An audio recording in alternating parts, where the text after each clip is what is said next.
ঢাকার আকাশ আজ অস্থায়ীভাবে আংশিক মেঘলা থাকতে পারে বলে জানিয়েছে আবহাওয়া অধিদপ্তর। সেই সঙ্গে দিনের তাপমাত্রা অপরিবর্তিত থাকতে পারে।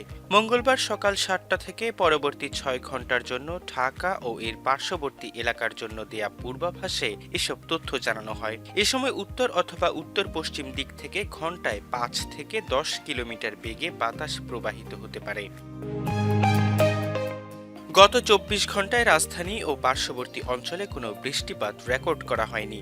পূর্বাভাসে বলা হয়, মঙ্গলবার সকাল ৬টায় রাজধানীর তাপমাত্রা ছিল ২১.৭ ডিগ্রি সেলসিয়াস। এ সময় বাতাসে আর্দ্রতার পরিমাণ ৬৭% ছিল।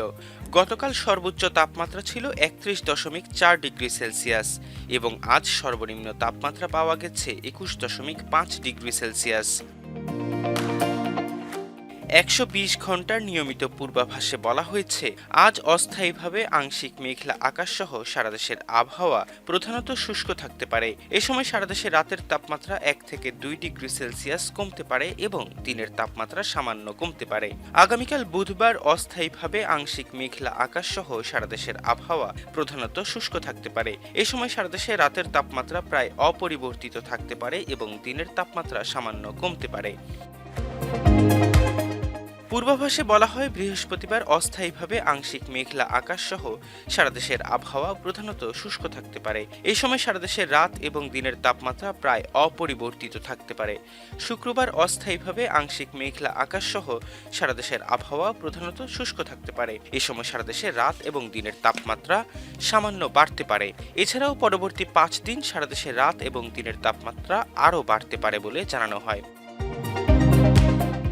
আবহাওয়ার পূর্বাভাসে বলা হয়, উপমহাদেশীয় উচ্চ বলয়ের বর্ধিতাংশ পশ্চিমবঙ্গ এবং তৎসংলগ্ন এলাকায় অবস্থান করছে। মৌসুমের স্বাভাবিক লঘুচাপ দক্ষিণ বঙ্গোপসাগরে অবস্থান করছে।